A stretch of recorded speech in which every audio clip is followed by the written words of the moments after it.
Another episode ng ating vlogs, Badong Rattles po. Okay lang po ba yung sounds natin? Mag-one lang po kayo kung ano. Okay, pag-uusapan natin ngayon, ito po, no? Isang congressman na talagang kilalang kilala dito sa Cebu. Doon sa Cebu. Kilalang kilala po sa Cebu na kaalyado nito ni Martin Romualdez.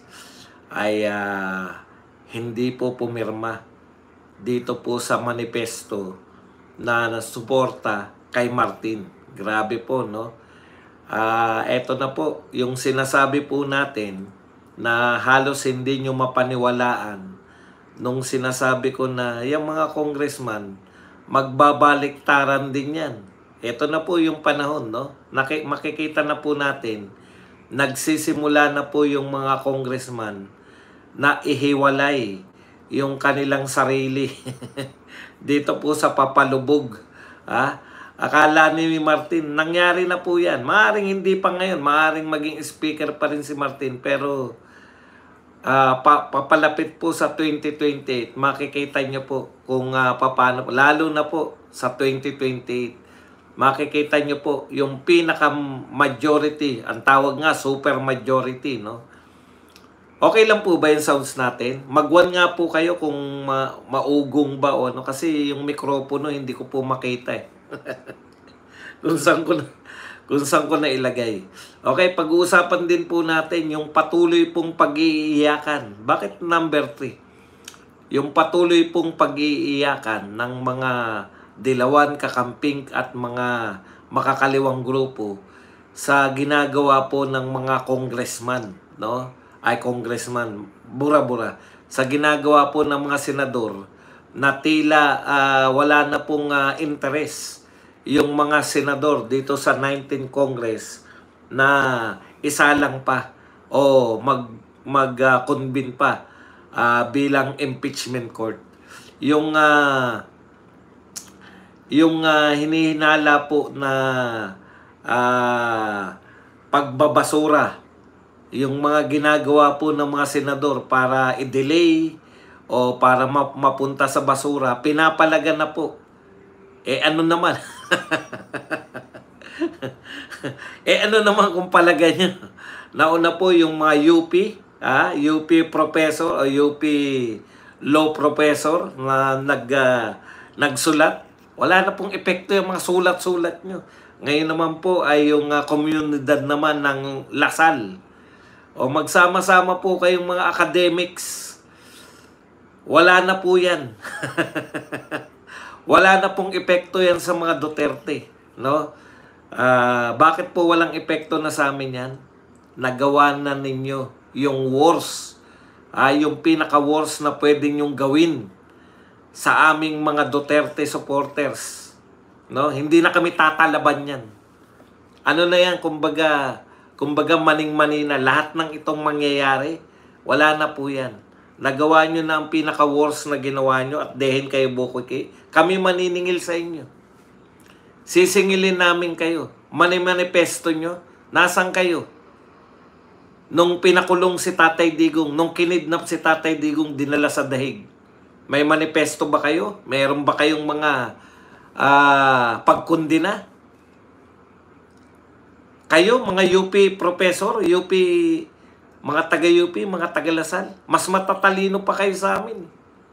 Alam ninyo na labag yung ginawa kay Tatay Digong. Alam ninyo na kidnapping. Kumibo ba kayo? Tapos ngayon, inaapi. Para kayo inaapi. Wala na epekto sa taong bayan niya, mga paek-ek nyo.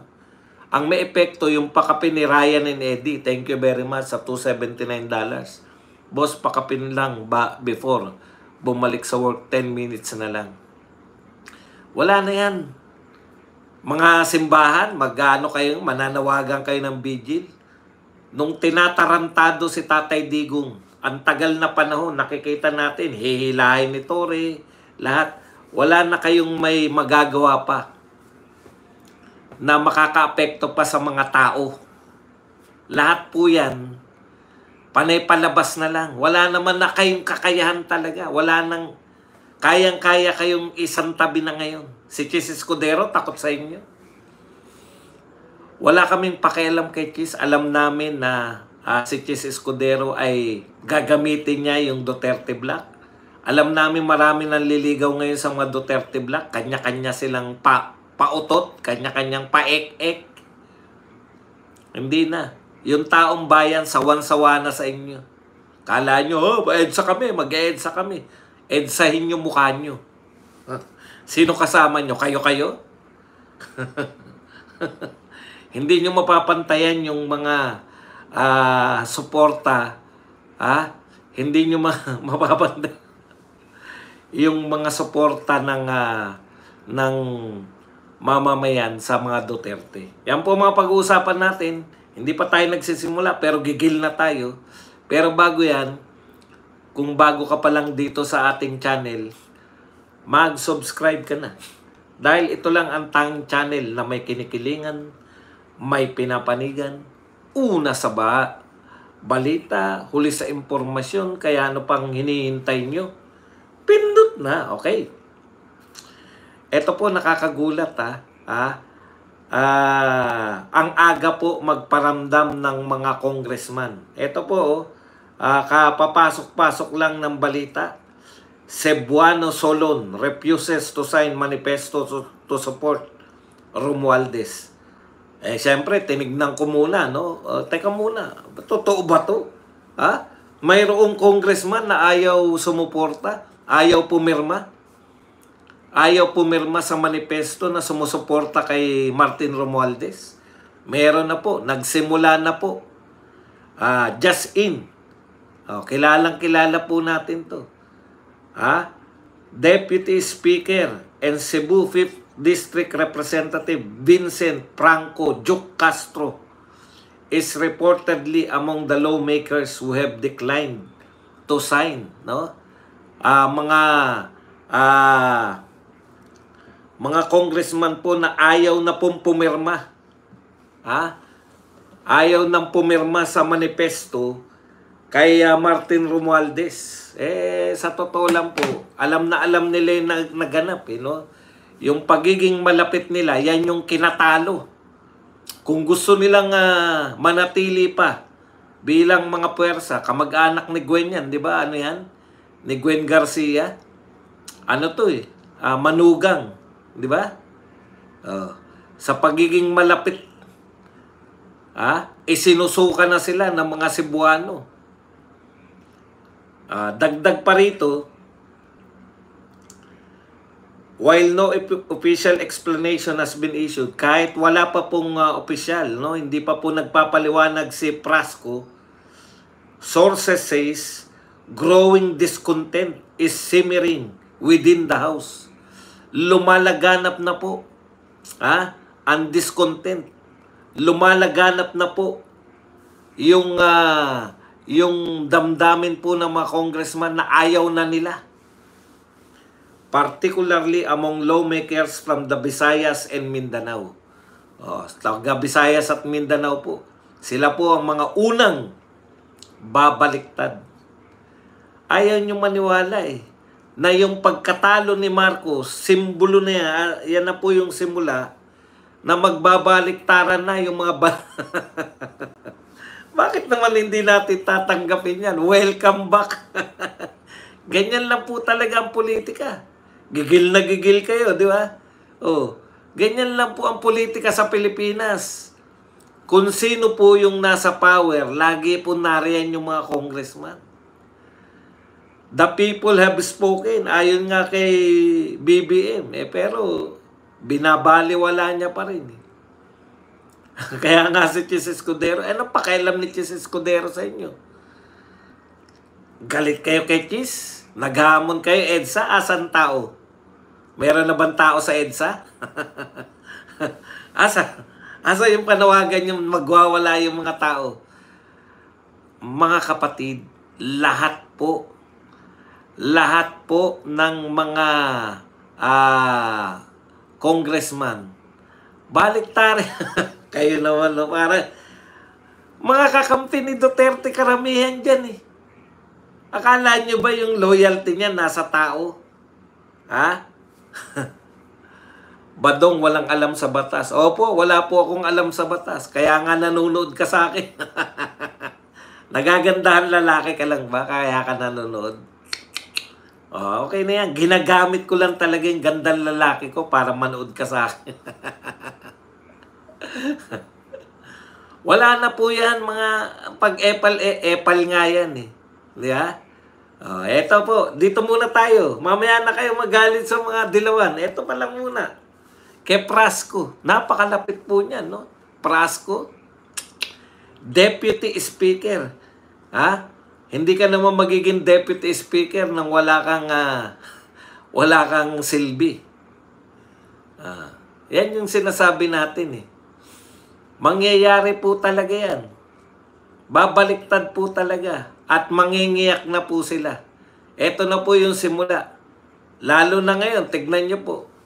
Meron po ditong picture. Malakas na bang ulan? Meron na bang ilang araw na ba nag-uulan? Alam ko po, saglit lang kung umulan. Ito po yung Cebu, Mandawi. Grabe. Baha agad. Konting ulan lang. Hindi pa po magdamag maghapon yan, ha? Umulan lang po ng ilang oras pa lang. Ganon talaga.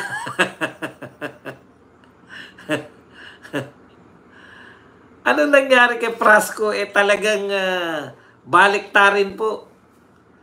Ang mga congressman po, kung sino po yung na-attract po sila, yung mga congressman natin parang mga langgam yan. Kung nasan yung asukal, naroon yung mga yan. Ngayon pa lang, napakaaga. Ito si BBM ang pinakamaagang inaalisan ng mga tao. Napakaaga. No? Paano mo susuportahan tong gobyerno na to? Ito po, picture. Ha? Meron din po, huwag kayong mag-alala. Ewan ko kung saan tong ano na to, ha? Yung mga taga Mandawi, Cebu. Ayan. Kayo na po magsabi kung saan niya. Mga tao, baha agad. Kawawa po tayo nito. Ilang bagyo daw po ang darating ngayon. Alam niyo po ba yung pinagmalaki ni Marcos, ha? Yung pinagmalaki po ni BBM na 5,500 flood control project. Natapos na po yun. 2024. Ngayon po, meron pong additional na 5,000. So kung sinabi niya po, kung sinabi po ni BBM yan nung nakaraang SONA po yan eh. Isang taon na po, di ba? Pinagmalaki ni BBM ngayong SONA ito, tapos umulan. Di ba? Ano yan eh, yung yung anong tawag doon, yung yan po yung nature's justice. Pinagmamalaki mo na may 5,500 ka. Asa na po yung flood control projects? Dinagdagan po yan. Meron uling budget na kasindami po o mas marami pa po yung binudget ngayon, 2025, sa flood control. Ibig sabihin, dapat nadala na, di ba? Dapat natuto na tayo. Kung binaha pa rin, tapos may flood control project pa rin. Ngayon po, may flood control project po ngayon. Ha? Bakit po hindi na pagmamalaki? Yun na nga eh. Paano mo ipagmamalaki yung wala namang epekto? Sayang lang po ang kwalta. Pinagmamalaki naman ni Recto, nakautang na naman daw sa France. Panibagong utang na naman dahil po sa climate change. Climate change? Flood control na naman yan. Sasabihin nyo, bakit wala bang baha nung panahon ni Tatay Digong? May baha din. Pero walang kasing laking flood control projects. Yun po yung pagkakaiba eh. Yung nature sa Pilipinas, tinitest nyo, ginagamit nyong sinasabi nyo, magpapatayo tayo ng mga flood control. Kay Tatay Digong, linis lang. Pero bihira pong binabaha lang po sa kamay nila nung panahon ni Tatay Digong. Naalala niyo yan, yung mga GMA7, ABC5, nakahilera po sila sa may Dolomite Beach. Dahil alam nila, naniwala sa sarili nilang propaganda eh. Ang sinasabi nila, yung Dolomite Beach daw, pag umulan, tatangayin lang, sayang lang daw pera. Kaya nakahilera lagi yan, nakakatawa po eh. Nung una pa lang yung Dolomite Beach, pag umuulan, nakahilera yung mga ABC5, GMA7. Oh. Anong pong nangyayari? Wala sila nakita, hindi po tinatangay. Mga bugok nga. Puta. Nung 1970s tinambakan niyang dati pong yan pong cultural center, dati pong dagat yan eh. Tapos sasabihin nyo na 1970s, mga bugok talaga itong mga dilawan eh. Tsaka mga media. Diyan po nagsimula eh, yung media natin na hindi na bumibilib yung mga tao. Yung media natin na nagsimula na, mga loko-loko itong mga taga-media na to. Pasensya na po kayo kahit na na ako ngayon taga-mainstream media na ako. Hindi ko lang po maiwasan eh. Mainstream na ako, may radio show ko. Ay, binibiro ko lang po kayo kung pinagmamalaki ko may radio show ko. Alam niyo naman kung lang naman yun, hindi naman talaga. Bayaan niyo pag napunta na kami sa TV. Ayan po. No? Nagsisimula na po sila. Nagsisimula na nilang yung mararamdaman nyo na ulit, mga Marcos at Romualdez. Ngayon, tao pa lang nagsusuka. Sinusuka kayo ng mga tao pa lang. Sa mga susunod, mga congressman na uli ang susuka sa inyo. Okay, alam po ninyo, eto po, yang pong mga maliban kay Bato na alam naman natin na si Bato po ay talagang solid Duterte yan. Yung iba po, no? Mga manggagamit lang po lahat yan. Alam po nila na wala na pong power si Marcos. Alam po nila na ang power po ay mapupunta na uli sa mga Duterte sa 2028. Nagsisip-sip lang po yung mga yan para maalala nila na si Inday po, matuloy o hindi ang impeachment, handa po si Inday. Naintindihan nyo? Sino bang tao na gustong matuloy ang impeachment? Lalo na kung ikaw yung i-impeach. O, diba? Kaya lang, kung magkakaroon pa kayo ng power, okay din yan. Tinitiyak namin na ibabasura din yan. Ang labanan ngayon, kailan ibabasura? Bago ba mag-impeachment? O sa impeachment mismo ibabasura? Yun lang po, yun lang po ang usapin dyan. Kailan ibabasura ang impeachment? Sa 19th Congress ba o sa 20th Congress? Wala naman po talaga kayong ebidensya eh. Hinahamon ko po yung mga nagsasabing malakas ang ebidensya nila. Hinahamon ko po kayo. Bakit hindi kayo nagsampa na reklamo kahit na ano? Dahil sasabihin nyo, impeachment muna. Hindi totoo yan. yung inyong kaso, hindi po yan tatagal sa korte. Number 1 case ninyo pagpaplano, pag-hire. Ang linaw sa amin nun May kinausap ako. Ipaghiganti niya ako kung ako ay dededoin ng mga to. Ano ang pagbabanta dun? Dedo na ba si BP Sara? Ang gagaling po ninyo lahat. Tama yun Actually, nakuha ko lang sa post yun Eto sinabi ng post yung mga anti-Duterte, ang gagaling sa batas. Alam nila yung kahulugan ng fourth with. Alam nila yung batas ng impeachment na pag naipasa na sa Senado, dapat aksyonan ng Senado. Ang gagaling nyo naman sa batas. Sabi sa post, anti-Duterte, ang gagaling sa batas pagdating sa impeachment. Pero hindi maunawaan yung kahulugan ng sa confidential fund. Nai-interpret nila na ito ang mga hakbang sa impeachment. Pero hindi nila maintindihan ano kahulugan ng confidential.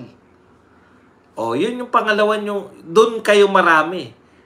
Ang kinaso nyo lang kay BP Sara, may kinalaman lang sa confidential fund.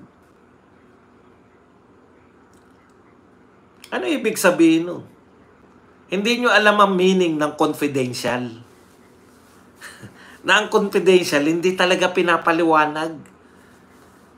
Na ang confidential, talagang confidential.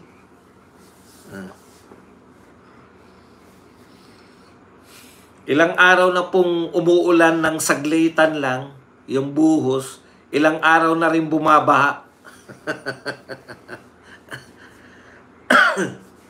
Ano po ang sabi ni Panelo? Mga senador naghanap ng lusot sa impeachment labang kay BP Sara. Takot bumagsak kapag pumabor. Actually, tama yan eh. Marami sa mga senador na hindi naman natin kaalyado katulad ni Chis Escudero. No?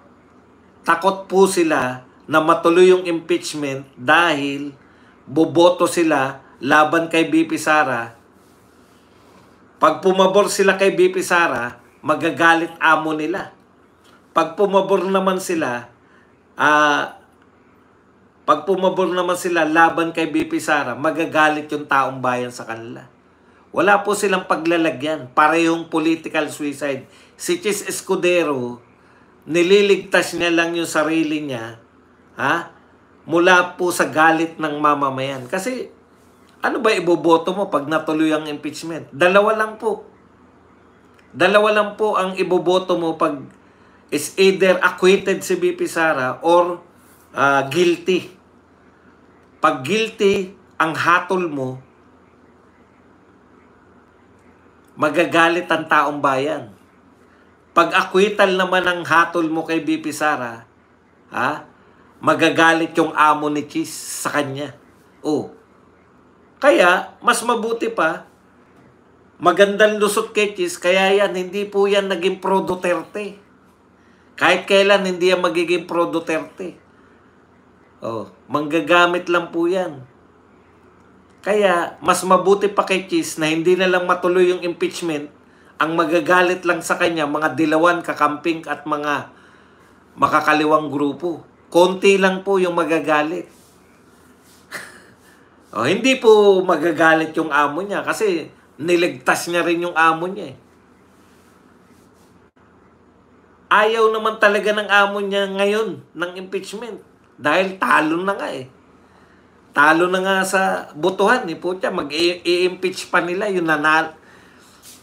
Imagine no, i-impeach ninyo yung taong binoto ng pinakamalaking boto sa kasaysayan ng Pilipinas.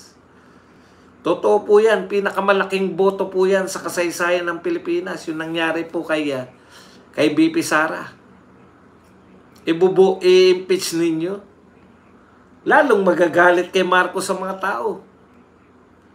Okay. Basahin po natin yung mga kinagagalit ng mga dilawan, kakamping at mga kung ano-ano pang mga letra-letra.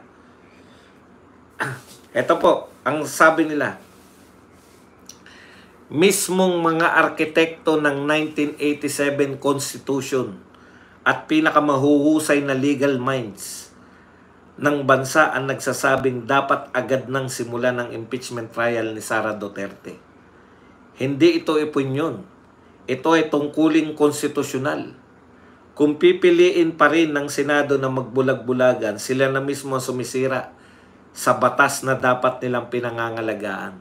Tanong ko lang, tama, naglabasan eh. Parang mga kabuti. Yung mga dilawan talaga, pag threaten yung kanilang kagustuhan, naglalabasan yan. Naglalabasan na naman yung mga gumawa ng konstitusyon para sabihin na mali yung ginagawa ni Chis Escudero. Ang tanong, boboto ba kayo sa Senate presidency? Si Chis Escudero nanliligaw sa Duterte votes, sa Duterte Black. Nililigawan niya yung Duterte votes. Kayo ba, boboto ba kayo? Kung hindi naman kayo boboto, wala pong pakialam si Chis Escudero sa inyo. Manggagamit po yan. Hindi naman, wala namang pakinabang sa inyo. Ang mga manggagamit po, papabor yan doon sa may pakinabang sila. may pakinabang ba yan sa mga gumawa ng konstitusyon? Wala. O ano ngayon kung mag-iingay kayo? Yun yung problema nyo eh. 'Di ba? Lahat kayong mga dilawan, kakamping, etc. Yung mga kagrupo ninyo, ang ingay nyo sa social media. Kaya naman kayong lamunin ng mga pro Duterte sa social media. Okay, eto pa po. A statement of Lasallian family in the Philippines on the impeachment proceedings against Vice President Sara Duterte. Ayan. We stand for truth, accountability, and justice. Hindi ko na itutuloy. May statement po sila. Ano ngayon?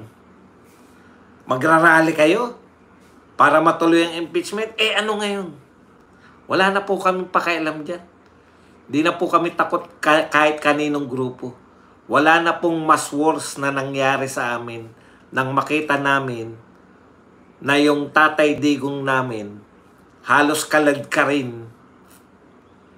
Yung Tatay Digong namin kinidnap harap-harapan, no? Yung amin pong Tatay Digong dinala sa The Hague, Netherlands ni hindi kayo kumibo. Sa tingin ninyo, tama yun? May isang Pilipino, na palagay na natin na nakagawa ng krimen sa Pilipinas at ang nagawa ng krimen ay mga Pilipino. Payag kayong mga taga-Lasal, na dinala sa The Hague, Netherlands.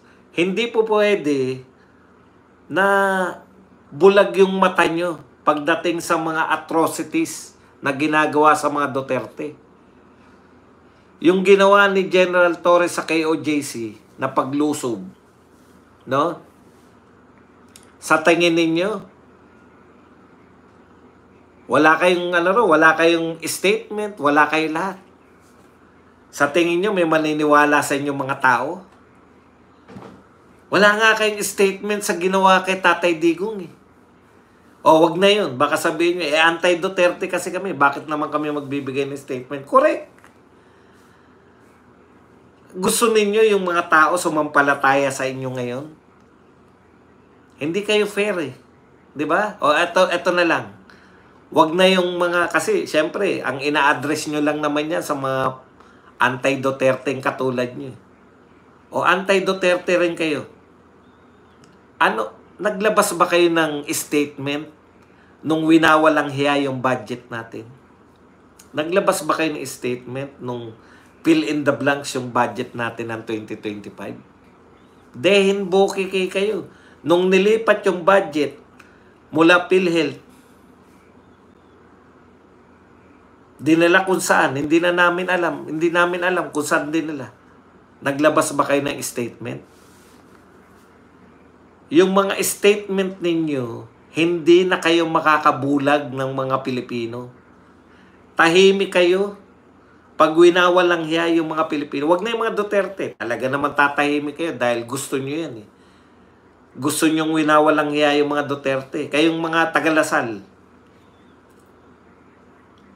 Hindi porket mayayaman kayo, madidiktahan nyo na kaming mga mahirap. Sige, magganyan kayo. Nang magalit mga mahihirap na tao sa inyong mga munyayaman na mga taga-Lasal. Akala ninyo alam na namin ang kapasidad ng mga Duterte supporters. Kayo, sige nga, mag-rally nga kayo. Wala na yan. UP professors, UP Law professors, nasan kayo? Meron ba kayong statement, UP Law professors? Nung si Tatay Digong nilabag yung lahat ng human rights niya, hindi hinarap sa korte ng Pilipinas, diretso, pinakulong sa The Hague, Netherlands. May statement ba man lang kayong mga UP professor? Sumunod pa kayo Ateneo nang lalo na magalit sa inyo lahat ng mga Pilipinong mahirap.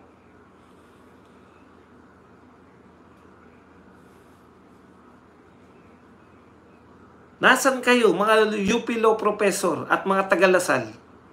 Nasaan kayo noong panahon na winawalang niya yung budget natin?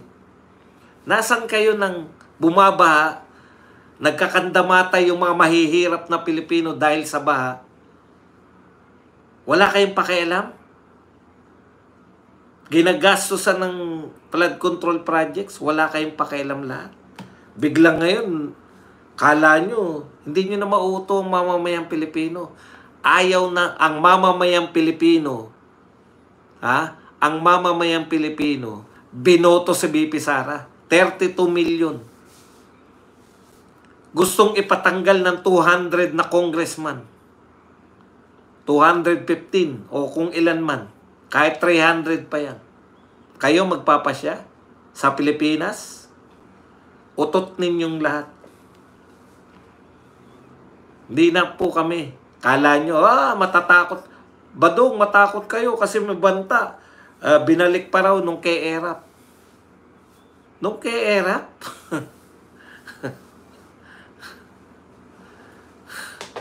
Wala na kayo. Wala na kayong mapapabilib na Pilipinas. Sige, mag-rally kayo. Wasakin nyo na yung Pilipinas. Wala po. Wala na po. Wala na pong wars na kayong gagawin. Wala na pong wars na gagawin kundi yung si Tatay Digong ay pinakulong nyo ng walang kalaban-laban. Tapos ngayon, pal kayo. Nasaan ang katarungan? Anong katarungan pinagsabi nyo? Sumigaw ba kayo ng katarungan kay Tatay Digong? Nanood lang kayo. Ngayon yung mga kakampi, katulad ni Bato, gumagawa ng paraan para hindi matanggal sa pwesto si BP Sara. Mali? Biglang mali?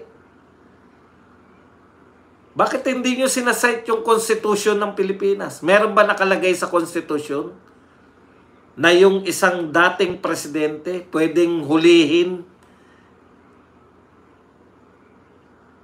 Wag na yun. Kasi masyadong talagang imposible po talaga yun. Yun na lang, isang tao, isang Pilipino na nakagawa ng krimen sa Pilipinas. Basahin nyo sa Konstitusyon. Kung meron, dapat ba siyang litisin sa ibang bansa? Pangkaraniwang kriminal na lang. Saan dapat litisin? Pilipinas. Hinayaan ninyo, mga profesor ng UP, hinayaan nyo, mga taga-salsal, ay taga-Lasal. Oo. Sumama pa kayong mga taga-Ateneo. Huwag nyong gawing itong laban ng mga mayayaman sa mga mahihirap. Dahil baka mataplaugan kayo.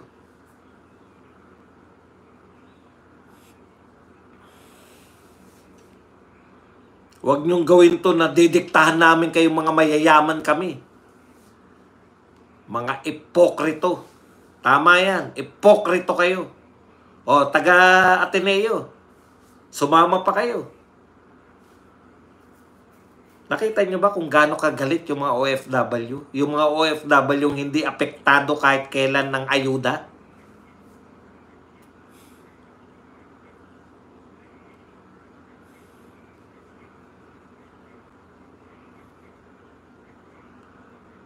Ipokrito kayo.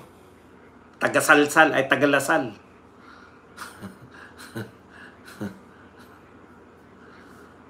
Akala nyo? Sige. Welcome naman sa amin yun. Mag-EDSA kayo. Patunayan nyo sa EDSA. O, ito pa isa. Taga-Lasal din to. Professor ng Lasal to. Ewan ko kung bit sinipa sa Lasal to. It is already, si Antonio Contreras, it is already given a fact. Sara Duterte is already impeached by the House by an overwhelming vote of 215 members. 215 lang na congressman ang magpapasya natanggalin ang 32 million boto ng tao. In short, there is already probable cause. Utot mo. Antonio Contreras. She is now given the chance to prove her innocence in Senate, who will sit as the impeachment court. It is also claimed by the DDS that the articles of impeachment are weak. Tama po yun. The Sara Duterte's lawyers are better. Correct din. and that there were more enough pro-Duterte senators ready to acquit regardless of what happens in the trial. Correct. So why the hell Bato de la Rosa and Amy Marcos hell-bent on dismissing the case even without a trial? Kasi utot mo. Kaya nila gustong i-dismiss kasi mabantot ang utot mo. Wala kayong pakialam sa amin. Nung panahon na inimpeach ninyo si BP Sara, constitutional rights yun ng mga congressman. Kahit si BP Sara binoto ng 32 million. Constitutional rights ng mga congressman na hindi makaintindi sa confidential. O, professor ka, di ba? Antonio Contreras. Hindi mo naintindihan yung salitang confidential.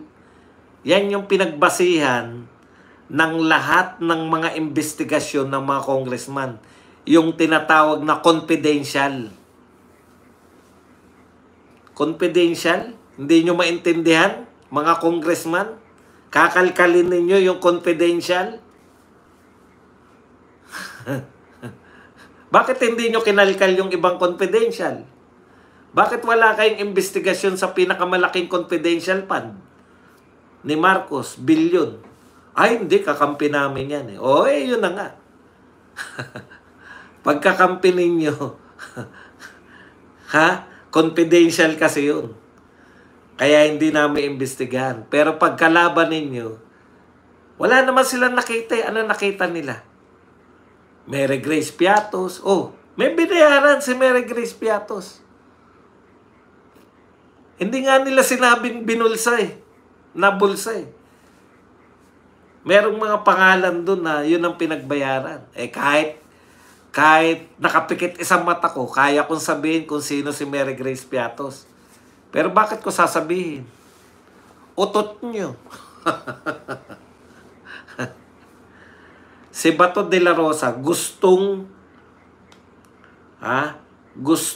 ipatigil ang impeachment. Masama ba yun?